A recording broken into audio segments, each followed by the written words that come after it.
승진시켜줬다라는 것은 사기를 진작시켜가지고 끝까지 스탈린그라드를 사수하게끔 만들려고 그렇게 승진시켜준 건데요. 그 육군 원수로 승진한 그 장군은 도저히 여기서 버틸 수가 없다. 그래서 식량이 떨어지니까 전투 말로 사용하는 말고기, 말도 잡아가지고 다 먹는 그런 상황이고, 이런 뭐 짐승들도 잡아먹고 뭐 엄청나게 참혹했었습니다. 그래서 결국은 남은 병력이라도 목숨을 살리려고 결국은 항복을 하게 된다라는 겁니다. 그때 어느 정도로 초반에는 소련군들이 힘들다 보니까 소련의 신병들이 평균적으로 생존한 기간이 24시간밖에 안 됐었는데요. 24시간 만에 사망을 해버린 거죠. 전사한 거죠. 그에 반해서 후반에 가서는 독일이 이제 힘든 상황이 되다 보니까 독일은 얼마나 힘들었냐? 평균적으로 독일군의 그 갇혀 있는 병력들의 평균적으로 그 전체 병력, 독일군의 이제 수만 명의 병력이 갇혀 있었는데요. 평균적으로 7초에 한 명씩 독일군이 사망을 했습니다. 7초에 갇혀 있는 수만 명의 독일군 병력 중에 7초에 한 명꼴로 사망을 했습니다. 식량 떨어지지, 무기 떨어지지, 너무 춥지, 얼어 죽는 거죠. 동사를 하는 거죠. 아사를 하는 거죠. 그래서 7초에 한 명꼴로 독일군이 사망을 할 정도로 참혹했습니다. 그래서 그 당시에 소련은 독일군을 상대로 이제 심리전을 펼칩니다. 라디오 방송이나 확성기 이런 걸 통해서 체칵 땡 이런 식으로, 즉 초침이 돌아가면서 7초에 한 명씩 딱 너희 독일군은 사망한다, 희망이 없으니까 빨리 항복해라 라는 식으로 압박 작전을 하는 거죠. 소련군이 독일군을 상대로. 그러니까 초반에는 소련군이 힘들어가지고 소련군의 신병들이 평균적으로 24시간에 신병이 투입이 되면 그 신병은 24시간 후에 죽었다는 얘기입니다. 그에 반해서 후반에서는 독일이 힘들어지는 상황에서 독일군이 갇혀있던 병력 수만 명 중에 그 7초에 한 명꼴로 독일군이 사망할 정도로 힘들었던 전투가 바로 스탈린그라드 전투고, 인류 전쟁 역사상 최대 규모의 사상자인 200만 명, 독일은 85만 명, 소련은 115만 명, 합계 200만 명 정도의 사상자, 인류 최대 규모의 사상자가 발생된 전투가 바로 그 유명한 스탈린그라드 전투입니다. 벌써 1시간 반을 촬영을 했습니다. 그 다음에 그래서 2차 세계대전의 유럽 전선은 종전이 됐었던 거고요. 그에 반해서 2차 세계대전의 태평양 전쟁에서는 일본이 여전히 항복을 하지 않고 있었던 거죠. 그래서 이제 1945년 2월 19일부터 3월 26일까지는 바로 그 유명한 태평양 전쟁의 이오지마 전투가 발생이 됩니다. 태평양 전쟁의 이오지마 전투. 그것은 어떤 거냐면, 미국 태평양에 괌이라는 섬이 있고 사이판이라는 섬이 있는데요. 괌이라는 섬은 원래 미국령이었고 사이판은 일본령이었는데요. 미국령 괌의 북쪽 지역에 있는 사이판을 미국이 일본한테 빼앗게 됩니다. 그런 다음에 이제 일본의 수도 도쿄를 폭격을 하기 위해서는 괌에서 발진한 폭격기들, B-29 폭격기가 괌에서 발진해 가지고 북쪽으로 한 2,500km에 있는 그 일본의 수도 도쿄를 폭격을 하는 그런 상황인데요. 그 딱 중간에 있던 섬, 괌하고 도쿄 중간에 있는 섬이 바로 이오지마 섬이라고 일본이 점령하고 있던 일본의 화산섬입니다. 그런데 그 화산섬에 전략적 요충지로서 엄청난 가치가 있었습니다. 왜냐하면 일본 입장에서는 괌에서 발진한 미국의 B-29 폭격기들이 도쿄를 향해서 비행을 하다가 딱 중간에 있는 지점이 이오지마 섬이다 보니까 이오지마에서 레이더로 다 감지를 해가지고 방어를 할 수 있는 시간을 벌게 되고, 그 다음에 폭격기들이 지나가면은 그것을 대공포를 통해 가지고 격추시킬 수도 있다 보니까 일본 입장에서는 어떻게 해서라도 이오지마 섬을 사수를 해야 되는 전략적 필요성이 있었고요. 반면에 미국 입장에서는 반대죠. 미국은 괌에서 발진한 폭격기들이 일본의 수도 도쿄를 폭격하고 귀환하는 과정에서 뭐 비행기에 폭격기에 문제가 발생이 되면 비상 착륙을 하려면 비상 활주로가 있어야 되기 때문에 이오지마 섬을 확보할 필요가 있었고, 이오지마 섬을 일본한테 빼앗아야만이 B-29 폭격기가 대공포 공격을 받지 않고 요격받지 않는 그러한 필요성이 있어서 미국 입장에서도 이오지마 섬을 꼭 빼앗아야 할 필요성이 있어서 이오지마 전투가 발생이 되는데요. 그게 1945년 2월 19일부터 3월 26일까지 약 5주 동안 약 35일 정도 진행이 된 게 이오지마 전투고, 이오지마 전투 이제 별로 안 들어보신 분들도 계실 텐데요. 얼마나 유명한 전투냐면 우리나라 대한민국 전국 각지에 이순신 장군 동상, 세종대왕 동상이 세워져 있듯이 미국의 50개 주 각지에는 이오지마 전투에서 이오지마 섬의 산 수리바치산이 있습니다. 수리바치산 정상, 이오지마 섬에 있는 산이 수리바치산이 있는데 그 산의 정상에 미국 성조기를 개항하는 모습이 있습니다.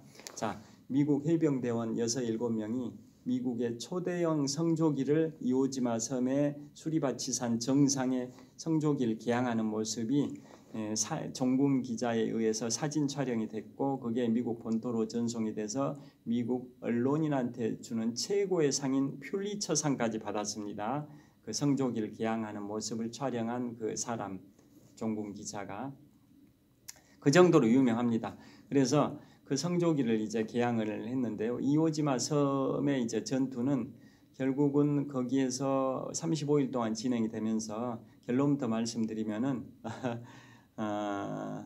그 미국의 사망자는 한 7,000명 정도, 부상자는 한 19,000명 발생이 돼서 사상자 전체는 미국이 한 26,000명 정도의 사상자가 발생이 됐고요. 일본은 한 19,000명 정도 사망에 그의 10%, 그의 1%에 해당되는 한 190명 정도의 포로가 잡혔습니다. 그러니까 그 일본은 부상자가 거의 없죠. 왜냐? 미국이 거의 괴멸을 시켜버렸기 때문에 부상자가 없고 대부분 사망자고, 사망자 숫자의 한 1% 정도인 한 190명 정도의 포로만 잡혔었습니다. 일본은 땅굴을 다 동굴을 파놓고 땅굴을 파놓고 거기에서 이제 옥쇄 작전 끝까지 천황폐하 만세, 덴노 헤이카 반자이, 천황폐하 만세가 일본어로 덴노 헤이카 반자이입니다. 덴노 헤이카 반자이라는 구호를 외치면서 끝까지 목숨을 바치겠다라는 작전으로 이오지마 섬을 사수하려고 하다 보니까 사망자가 전사자가 한 19,000명 정도, 그의 1%에 해당되는 한 190명 정도만 포로로 잡힐 정도로 부상자가 거의 없을 정도로 일본군은 괴멸을 당해버린 거고, 미국도 사망자 면에서는 한 7천여 명이 있는데 부상자가 19,000명, 그래서 사상자 전체적으로는 한 26,000명 정도 피해가 발생이 되다 보니까 전체 사상자는 미국이 26,000 정도, 일본은 19,000명 정도, 미국이 더 피해가 컸었습니다. 그러한 피해를 감수하면서 승리를 거둔 전투가 이오지마 섬에서 이루어진 이오지마 전투고, 그래서 이오지마 섬의 정상, 수리바치산 정상에 성조기를 개항하는 모습이 미국에 전송이 돼서 퓰리처상을 받았고, 그 성조기 사진을 본 성조기가 개항되는 모습을 본 미국민들은 어마어마하게 그 애국심의 고치가 됐었습니다. 2차 세계대전 태평양전선에서 우리가 이러이러하게 열심히 싸웠고 이런 많은 사상자가 발생됐는데 결국은 우리 미국이 승리할 것이다라는 애국심을 불러일으킨 그 사진이 바로 수리바치산 정상에 개항된 성조기 개항된 모습을 찍은 그 사진이었었습니다. 그래서 그것에 대해서 그 당시에 미국의 해군 장관이 명언을 남겼습니다. 뭐라고 명언을 남겼냐? 이오지마 섬 수리바치산 정상에 개항된 미국의 성조기는 미국 해병의 미래 500년을 상징한다. 이오지마 섬 수리바치산 정상에 개항된 미국의 성조기는 미국 해병대의 앞으로 500년을 상징한다라는 명언을 미국 해군 장관이 할 정도로 유명하고요. 그래서 그 사상자, 미국 사상자 한 26,000명 정도 발생이 됐는데요.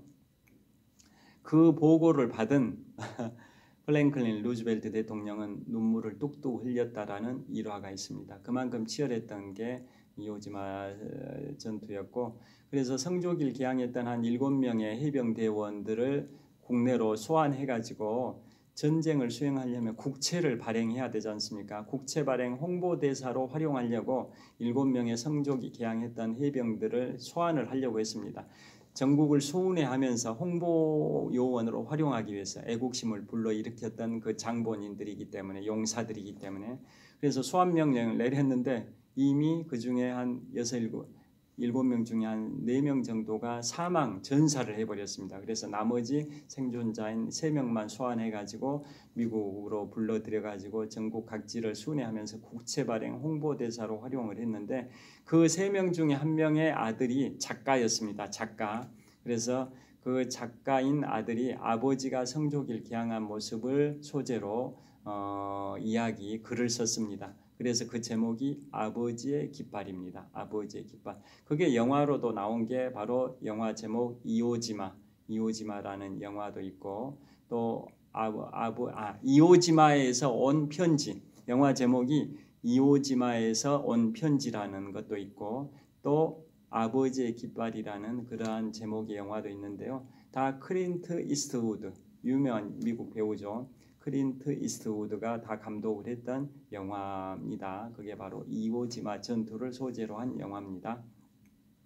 자, 그래서 이오지마 전투에서 이제 이오지마를 빼앗은 미군은 엄청난 이제 전략적으로 우세한 상황을 만들었고요.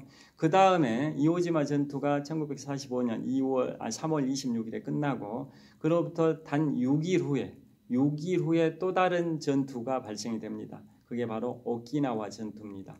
오키나와 전투는 1945년 4월 1일부터 6월 20일까지 약 80일 동안 진행된 전투가 일본의 오키나와 전투인데요. 오키나와는 위치가 어떻게 되냐면, 우리 여름에 대한민국의 한반도에 태풍이 몰려올 때 기상예보에서 예보하시는 분들이 태풍 매미가, 태풍 사라가, 태풍 이러이러한 셀마가 계속 오키나와 섬을 통과해서 북상하고 있다, 이런 식으로 보도하지 않습니까? 그래서 그 오키나와 위치가 이오지마 섬의 서쪽으로 한 1200km 지점에 있습니다.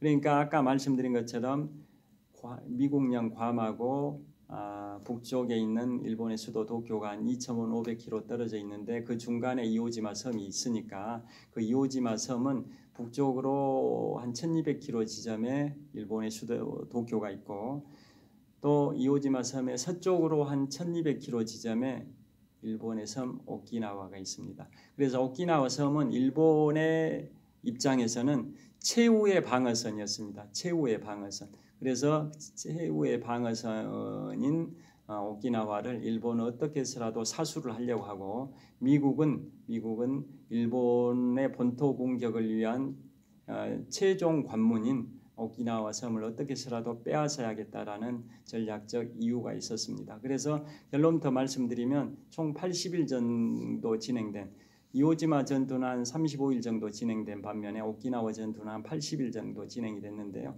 전투 기간이 길다 보니까 오키나와 전투의 피해가 이오지마 전투의 피해보다 더 컸던 거죠. 그래서 오키나와 전투에서는 미국의 사상자가 미군 피해부터 말씀드리면, 이오지마 전투에서는 미군의 사망자가 한 7,000명, 부상자가 한 19,000명이었는데요.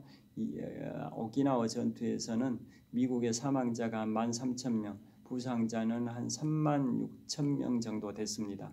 그 다음에 일본 피해는 더 컸었죠. 일본 피해는 이오지마에서는 한 19,000명이 사망을 했는데, 오키나와 전투에서는 한 10만 명 정도가 사망을 했습니다. 그 정도로 많은 피해가 발생이 된 오키나와 전투에서 미국이 승리를 했습니다. 그래서 오키나와 전투가 1945년 4월 1일부터 6월 20일까지 한 80일 진행이 됐고, 그럼에도 불구하고 일본이 항복을 하지 않았었죠.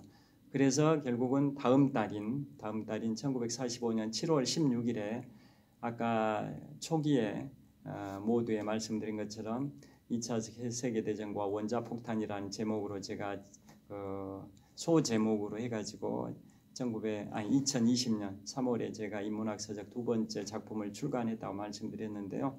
그래서 지금 계속 2차 세계대전과 원자폭탄을 주제로 지금 말씀을 드리는 겁니다.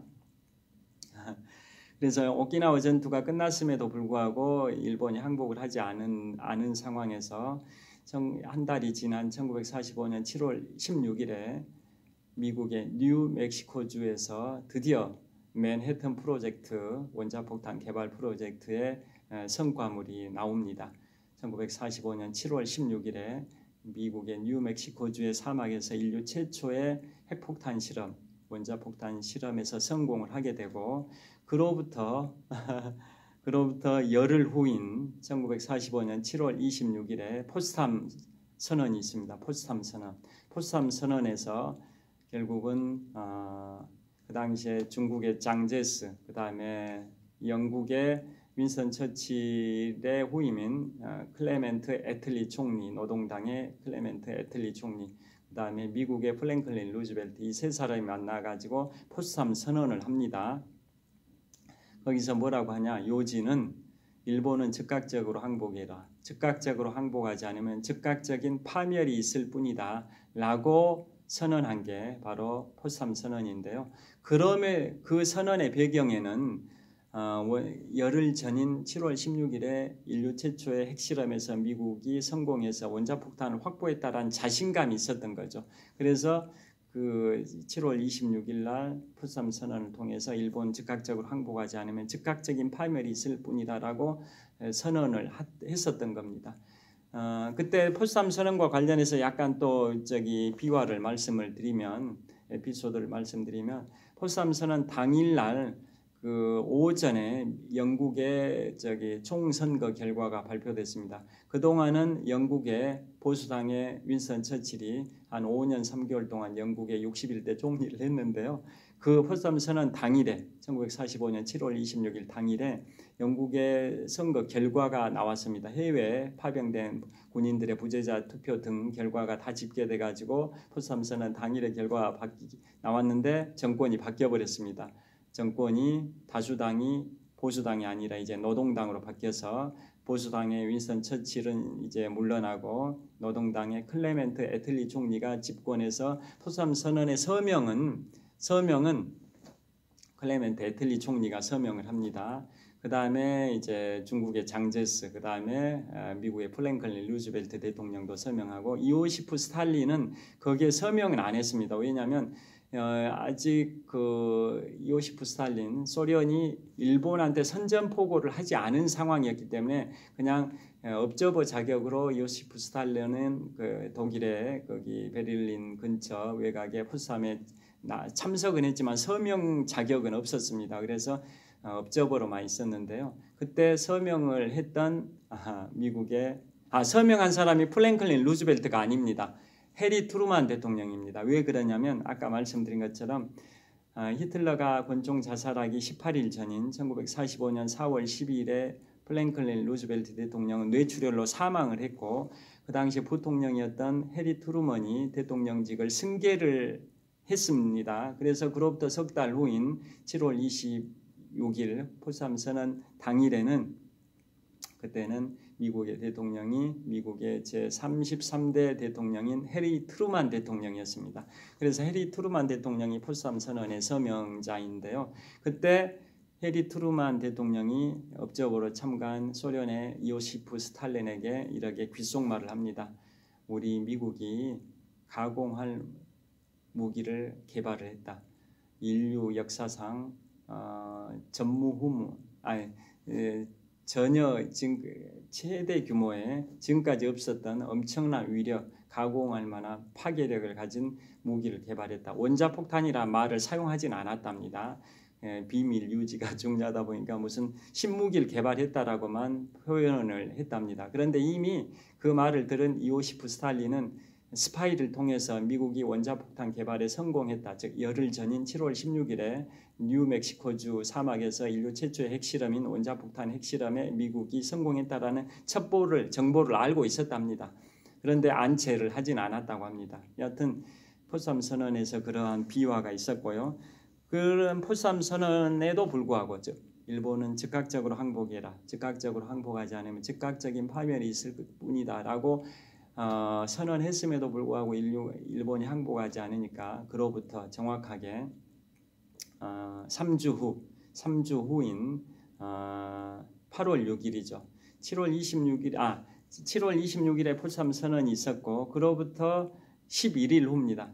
그로부터 11일 후인 1945년 8월 6일에 일본의 히로시마에 인류 최초의 우라늄 핵폭탄인 리틀보이를 투하했는데 그래도 항복하지 않으니까 3일 후인 8월 9일에 인류 최초의 플루토늄 핵폭탄인 펜맨을 나가사키에 투하를 하는데요.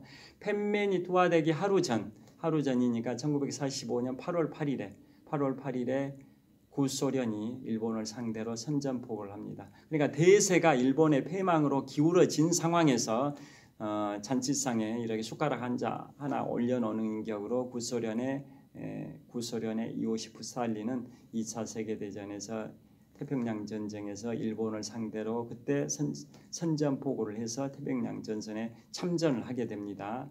뭐 그런 비화도 있습니다.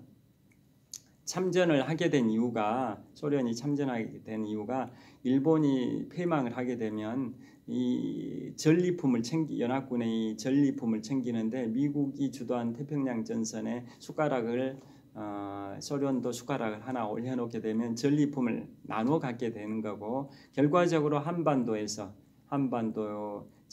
일본이 나가사키에 인류 최초의 플루토늄 핵폭탄인 펜맨이 투하되고 6일 후인 8월 15일에 항복해서 대한민국도 광복을 되찾고 그랬지 않습니까?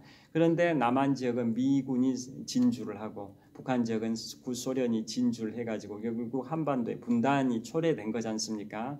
그러니까 구소련은 북한 지역이라는 전리품을 챙긴 거죠. 남한 지역은 미국이 전리품으로 챙긴 거고 그래서 한반도의 분단이 고착화됐다라고 볼 수가 있는데요. 여하튼 일본 입장에서는 이미 8월 6일 날 히로시마에 핵폭탄 투하돼서 이제 항복할 준비를 하고 있었던 거고 그 3일 후에 나가사키에 또 한 번 핵폭탄을 받으니까 이제 도저히 이제 승산이 없어서 이제 항복을 한 거지 않습니까? 그 중간에 8월 8일에 구소련이 일본을 상대로 선전포고를 한 배경에는 이런 비화도 있습니다. 뭐냐면 소련의 모스크바에 주재하고 있는 일본의 공사 내지는 공사죠. 일본의 공사가 소련과 접촉을 해가지고 우리 일본이 이미 패망할 위기 상황이다. 이틀 전에 히로시마에 핵폭탄 맞아가지고 도저히 힘들 것 같다. 그래서 너희 소련이 태평양 전쟁에 참전하게 되면 우리 일본이 패망하면 너희 전리품이라도 챙길 수 있다라고 기뜸을 해줘가지고 모의를 해가지고 구소련이 태평양 전쟁에 8월 8일에 선전포고를 하면서 참전했다라는 그러한 설도 있습니다. 그 일본이 그렇게 모의를 했던 이유는 한반도가 분단이 돼야 일본 입장에서는 더 유리하니까 한반도가 통일이 되면 일본 입장에서는 한반도가 힘이 세지니까 한국이 힘이 세지니까 일본 입장에서 불리한 거고 반면에 한반도가 분단이 되면 일본 입장에서는 한반도가 약하니까 더 일본은 유리하고 그래서 한반도의 분단을 의도해가지고 구소련을 태평양 전쟁의 말미에 참전시켜가지고 남한은 미군이 차지하고 북한은 소련이 차지하게 되면은 한반도의 분단이 초래돼서 일본한테는 유리할 것 같아서 일본이 패망되더라도 일본의 미래를 생각하면 한반도의 분단이 일본한테는 더 유리하니까 한반도의 분단을 의도해서 한반도의 북한 지역을 소련이 전리품으로 챙기게끔 하기 위해서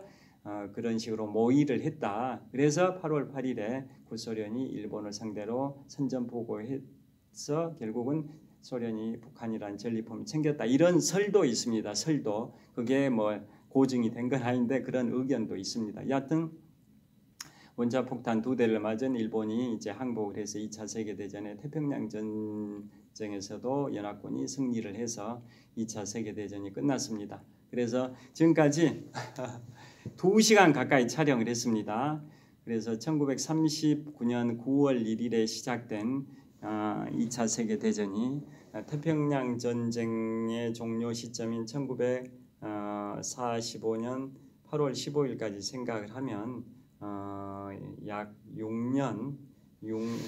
6년 정도 진행이 됐습니다. 그래서 인류 역사상 최대 규모의 사망자인 5,300만 명의 사망자가 발생된 2차 세계대전 월드워 2죠. 월드워 2에 관하여 오늘 집중적으로 말씀을 드렸습니다. 자, 이제 영상 촬영 이 스마트폰의 용량도 다 제한이 있다 보니까 지금 보통 한 1시간 반 촬영하면 자동으로 이제 용량 오버로 해가지고 끊겨버리는데 계속 되고 있는지 모르겠습니다. 여하튼 장시간 동안 제가 지금부터 한 2년 9개월 전인 2020년 3월에 출판했던 인문학 서적 위대한 도전의 시작 몽블랑이 있는데요.